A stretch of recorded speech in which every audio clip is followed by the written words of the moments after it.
Pakuluan lang natin siya ng mga 2 to 3 minutes at okay na yan guys. Super healthy and yummy. Yung Ate B ay magluluto ng tinola dahil walang sayote, walang papaya. Ito yung gagamitin ko guys. Ibang klase ng courgette. Tapos may luya ako. Lalagyan ko ng sibuyas, luya. Tapos ang dahon ko guys ay spinach. Pampalakas yan. Tapos nabudol kami ng kaibigan ko. Dapat ito 4 sa isang lalagyan. 4 na ganito. Bay nakita namin 3 ganito. Sakto, gustong gusto ko to. Favorite ko tong Thai. Kaysa sa legs. Tayo kasi may mga kanya-kanya tayong favorite, di ba? Sa part ng manok. Ako ang Thai. At saka Thai.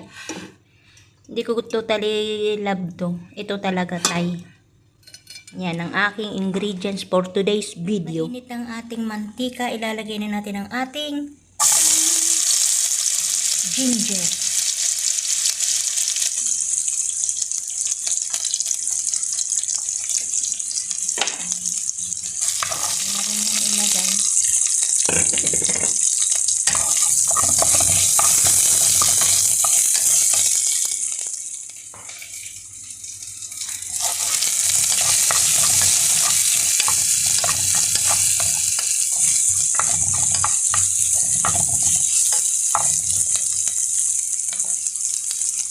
Dahil okay na naman ito guys, hindi naman natin kailangan yung sunugin or luto na siya, nangangamoy na. Sunod na natin tong manok.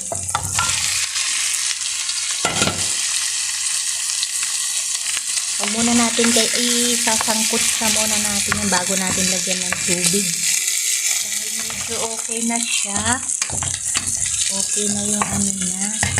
Kasunod yan ay tubig.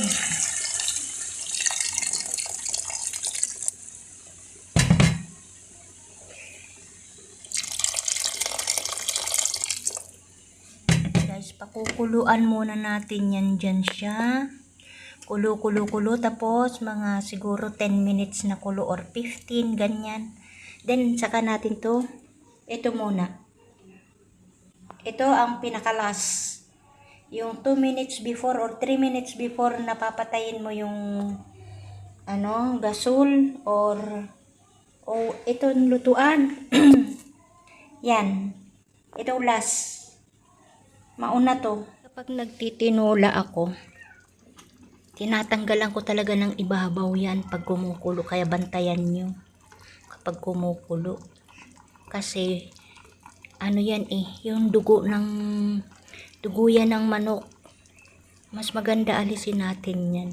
Yung iba okay lang naman kung gusto nyo. Yan. Bibigay ko to kay Kitty. Kasi may lasa na yung tubig ko guys. Itinimplahan ko na yung para manuot yung lasa ba ng manok.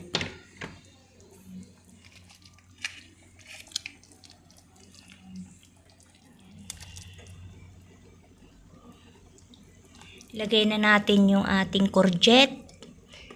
Since nawala tayong papaya, courgette ang gagamitin natin. Ilang minuto na siyang nakakulo guys. Luto na yung courgette natin. Luto na yan siya. Hindi natin kailangan durugin yan. Hindi masarap kapag sobrang lamog ang gulay. Ngayon, ilalagay na natin ang ating spinach.